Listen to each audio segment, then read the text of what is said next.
Have a good day, dear students. My name is Mayuri Karya. I hope you all are well at your home. Today we will see the Chapter 1 of Standard 8 Social Science, Civics Ncert book. The book name is Social Science, Social and Political Life 3.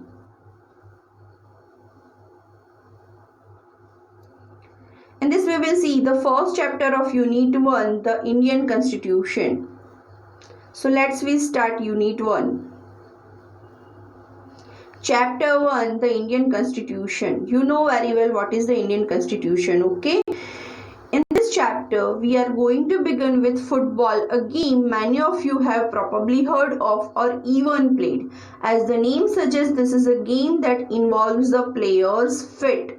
According to the rule of football, if the ball touches the arm of any player except the goalkeeper, then this is considered a foul. So if players start holding the football in their hands and passing it around, then they are not playing football anymore. Okay?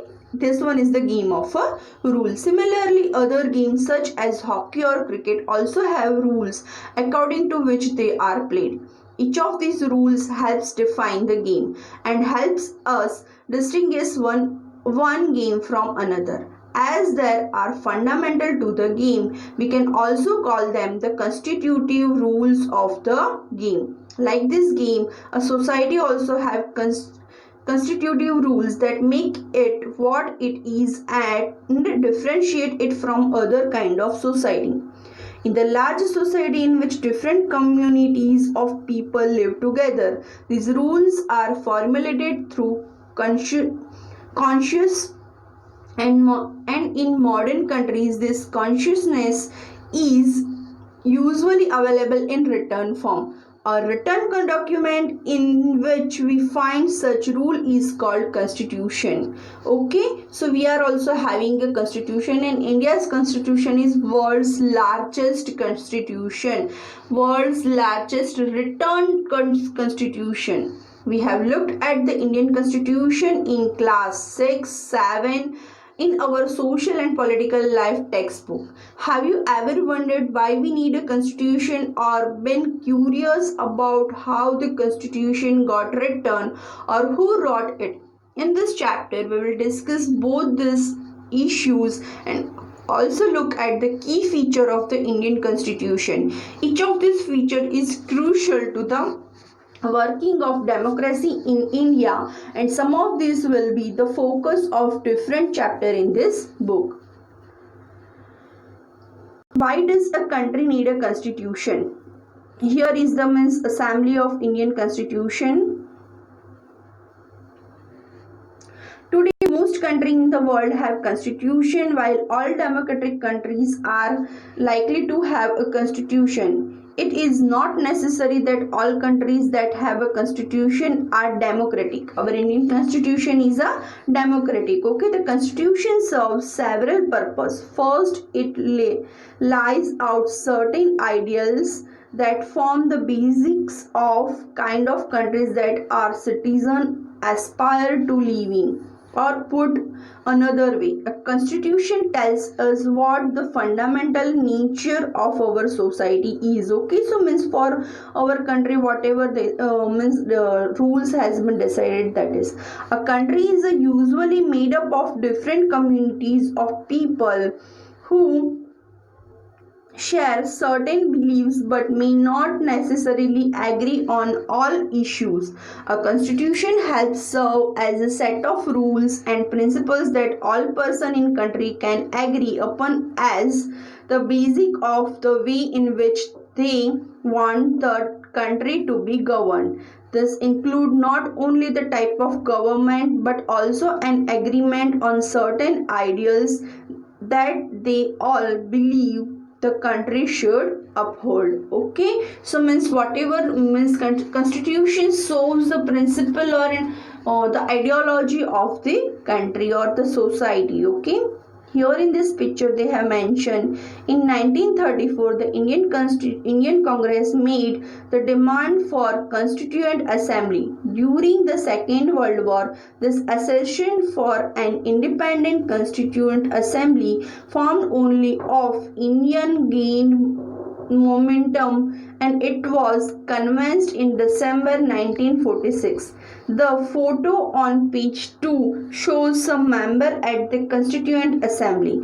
Between December 1946 and November 1949, the Constitution Assembly draft a constitution for independent India, free to shape their destiny at least after 150 years of British rule. The members of the Constituent Assembly approached this task with the great idealism that the freedom struggle had helped produce. You will read more about the work of Constituent Assembly later in the chapter. The photo alongside show Prime Minister Jawaharlal Nehru addressing the Constitution Assembly. Okay, here is the photo that the Prime Minister Jawaharlal Nehru was addressing the Constitution Assembly.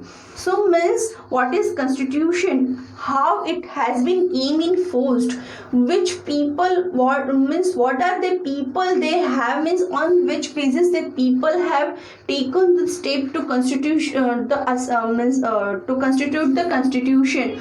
Okay, so means this history we should know. That history has been not given in a detail in your chapter, but it should be known to you people. Then you people got the idea that what is our Indian Constitution and what is the role of Indian Constitution in our society. Okay, so let's see in detail. Constitution of India. Here is the cover page of the Indian Constitution book. It contains 595 pages. Okay. The story behind the making of world's longest written constitution. At the end of the 19th century, the country demanded to be involved in the government and put an end of the trotter operation, thanks to the role played by India in supporting Britain in World War I. The supreme legislative body of United Kingdom, the British Parliament, introduced the Government of India Act 1919. Okay, so means at that time the Parliament has introduced the Act 1919, which received a royal approval on December 23rd the same year. Means in First World War India helped the Britain. So means Britain has introduced the Act 1919. Some of the means we can say liberties they are giving to Indian people. In that firstly means that foundation has been kept that for the Indian Constitution. Okay, so our foundations are in somewhere in the Act of 1919. Okay, so because means from that act we got some kind of liberties. The act lead to the diarchy, a dual form of governance in some large provisions. A few areas of governance like health, education, agriculture and supervision of local government were handed over to the set of Indian ministers who reported to the Provisional Council. Okay, so here means some of the liberties the people given that now Indian people can also take part in means governing the country. Okay, however, military, defense, foreign affairs and communications were under the direct control of the viceroy. So means the people have given the liberties, but means major aspects or major areas they have kept in their hand. Okay, it was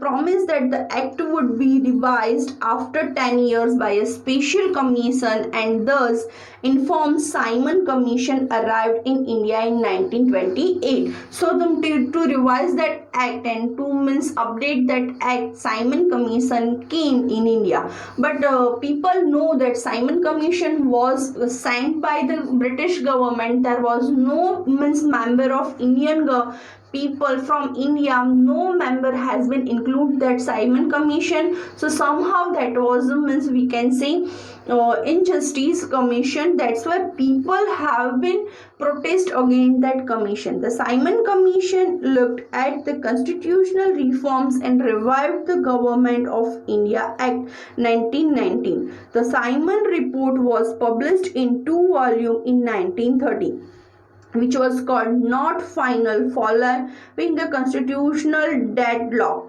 To free the constitution of this deadlock, 3 sessions of the Round Table Conference were held in 1930, 1931 and 1932 respectively. Okay, we know very well Bhagat Singh has protested against the Simon Commission and sacrificed his life. Okay, so means Simon Commission was injustice commission. No Indian member has been included in that, and British government has given its verdict, or we can say affirmed that means again revived that act by themselves. They have not taken any kind of review from the Indian people. Okay, so to resolve this thing, the people have done the session of Round Table Conference. In that means British government invited Indian leaders to Britain to discuss on the topic on which in which areas the people need improvement. Okay, so this 3 Round Table Conference has been held in 1930, in 1931 and in 1932. But all the Indian Congress leaders has boycott that Round Table Conference. Only in 1931 second Round Table Conference, Ms. Gandhiji has been gone because of the force of British government to attend that conference. But still Gandhiji was not convinced, so he boycotted the Round Table Conference. The British made their own reporting draft on white paper. Now still the people are constructing their own rules. So on reporting draft on the white paper based on the output of this Round Table sessions, a committee that had 20 respective representatives from British India and 7 Indian worked on the white paper from April 1932 to December 1904 and submitted its report to the British Parliament by the end of the year. Okay, so whatever the decisions and discussion has been taken, so means that has been drafted and reported in December 1934 and submitted to the British Parliament end of the year. The bill was passed in February 1995. So means whatever the decision has been taken, that has been passed in February 1935, which received royal approval on the July 24th, 1935. It officially came into enforced on April 1st, 1935 and was named Government of India Act 1935. This act is a measured act which has given the foundation to the Indian Constitution, and right now Indian Constitution is most probably based on this act, Government of India Act 1935. Ambedkar to the rescue. Now this one is an important person in the constitution to constitute the Indian Constitution. Dr. Ambedkar was appointed the head of the drafting committee on August 28, 1947 with one objective: draft a permanent and organized constitution for India. Okay, so Ms. Ambedkar has been Ambedkar was the head of the drafting committee of Indian Constitution. The committee went back to its root and referred to the Government of India Act 1935. 141 days into working on it, a first draft of the Constitution was submitted on the Assembly on November 4, 1947. Okay, so time by time, however means on whatever areas the people are working, they were discussing in the Constitution Assembly. Here you can see the members of the drafting committee headed by the Dr. B.R. Ambedkar, Okay, so here is the B.R. Ambedkar, and the 7 members committee was there, that is called the drafting committee of Indian Constitution. Okay.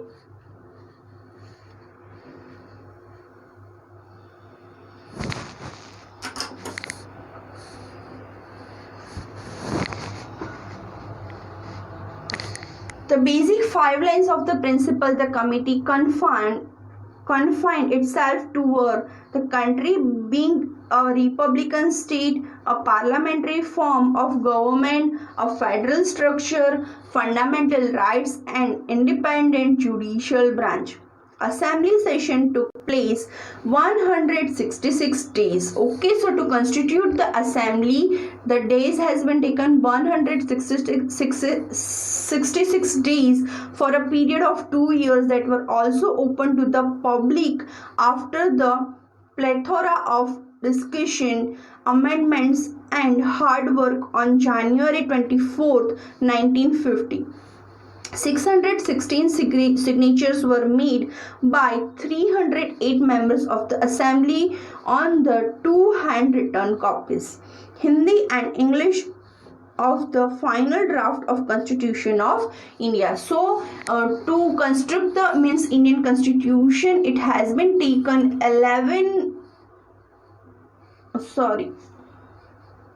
2 years, 11 months, and 18 days. Okay, so to construct the Indian Constitution, these time has been taken 2 years, 11 months, and at 18 days. It took 64 lakhs expenditure, and 111 meetings sessions has been held to discuss this committee, if I am not mistaken, maybe. Okay, so then Indian Constitution has been framed. After 2 years, on January 26, 1950, the longest written constitution of the world that incorporated 448 articles in 22 parts, 12 schedules, and 97 amendments was validated and found effect across every corner of the country. The then President of Indonesia, Sukarno, was the first guest of honor in India for the Republic Day celebration in 1950. Okay. One is the most interesting aspect is that our Indian Constitution has been formed in November 1949, but it has been came in effect on 26th January 1950. Do you know, there is an interesting fact? On 26th January 1930, when Simon Commission came in India, at that time Jawaharlal Nehru has demanded for the Purna Swaraj from British rule. Okay, and from that was the foundation for the to construct the Indian Constitution. That's why Indian Constitution has been prepared in November 1949, but it has been came in effect on 26th January 1950. Means exactly after 20 years, our Indian Constitution has been prepared and came in effect, and by this means India become the Republic. That's why we have chosen that day. Here you can see the preamble of Indian Constitution, that is we can see the summary of the Indian Constitution, which tells the whole thing about the Indian Constitution. Let's read it. The people of India, having solemnly resolved to constitute India into a sovereign democratic republic and to rescue to all its citizens. Okay, so what is India? Sovereign, democratic, and republic. Justice, social, economic, and political. So which kind of justice they will get? So social, economic, and political. Liberty of thought, expression, belief, faith, and worship. Okay, so which kind of liberty they will get? Express their thought, belief, faith, and worship. Equality of status and of opportunity, and to promote among them all. Fraternity. assuring the dignity of the individual and the unity of the nation. In our Constitution Assembly, this 26 days of November 1949 do hereby adopted, enact and give to observe this Constitution. Okay, so here is the preamble of our Constitution. Here you can see the committee, that drafting committee of the Constitution. Dr. Sachidanand Sinha, he was the chairman of Constitution Assembly 1946 to 1949. Here is the first meeting of Constitution Assembly was attended by 205 members, including 9 women under the chairmanship of Dr. Sachidanand Sinha. Okay, he was the president of the Constitution Assembly. That 9th December, that was the first meeting. That first meeting held on 9th December 1946. Jawaharlal Nehru addressing the Constitution Assembly 10th December 1946. So now they have to construct the different committee. That's why Jawaharlal Nehru addressing the Constitution Assembly. Dr. Sarvapalli Radhakrishnan, member of Constitution Assembly. He was the most important member of the Constitution Assembly 1946 to 1949. Dr. Rajendra Prasad elected President of the Constitution Assembly. Okay, Sachidanand Sinha was the President in only first meeting. After that Dr. Rajendra Prasad has been elected as the President of the committee. Okay, Assembly. Here you can see the few women members of the Assembly. Sarojini Naidu, one of the women member of the Constitution Assembly 1946 to 1949. Hansa Mehta, she is a Gujarati woman. She was a Gujarati woman, one of the women member of the Constitution Assembly 1946 to 1949. Here you can see Dr. Rajendra Prasad with the staff member of Constituent Assembly. They are the important staff member of Constituent Assembly. Okay. Here is again you can see the picture of people of Constituent Assembly. They are the important one. One of the Rajkumari Amrita Kaur was the only one woman that was in the that committee, not in Constituent Assembly. Yeah? In Constituent Assembly means more than 2-3 women are there, but in Constituent Committee 1 woman only were there, that is Rajkumari Amrita Kaur. Members of the Union Cabinet. Okay, here the picture have you seen now? That members of the Union Cabinet with President Dr. Rajendra Prasad sitting from the left, Dr. B.R. Ambedkar. Here you can see B.R. Ambedkar. Okay, Ambedkar, Rafi Ahmad Kidwai. The name of the persons has been given. Baldev Singh, Abdul Kalam Azad, Jawaharlal Nehru, Dr. Rajendra Prasad, Sardar Vallabhbhai Patel, John Mathai, Jagjeevan Ram, Rajkumari Amrita Kaur and Shyama Prasad Mukherjee. Standing from left, Khurshid Lal, R.R. Divakar, Mohanlal Saxena and Gopalachari Iyengar, N.V. Gadgil, K.C. Niyogi, Jairam Das Daulatram, K. Santhanam, S.N. Sinha and B.V. Keshkar. Okay, so from this picture you will match the each and every person's name has been given. Signature. Now Constitution has been formed, so signature has been taken on the Constitution. Signature of members of Indian Constitution Assembly on 24th January 1949. So here you can see the signature of our Indian Constitution people. Here Jawaharlal Nehru, then Sardar Vallabhbhai Patel. Okay, the people have been given their signature on the Indian Constitution. Actually more than 300 members of the Indian Constitution assembly, but on the day of signature there were 289 people were present. So means 289 people have done the signature on the Indian Constitution. Here you can see the famous President of Indian Constitution Assembly, Dr. Rajendra Prasad Sinha, signing the Indian Constitution on 24th January 1950. Jawaharlal Nehru signing the Indian Constitution on the 24th January 1950. Now, signing of the Indian Constitution, Jagjeevan Ram, 4th from the left, Sardar Vallabhbhai Patel, 5th from the left, Rajkumari Amrita Kaur, 2nd from the right, and others. Okay, so means most of the important committee members are signing the Indian Constitution. So I hope you got the idea how our Indian Constitution has been formed. Okay, so next means further lecture we will see in next lecture. Just revise this lecture so you will get the prompt idea of our Indian Constitution. Thank you so much.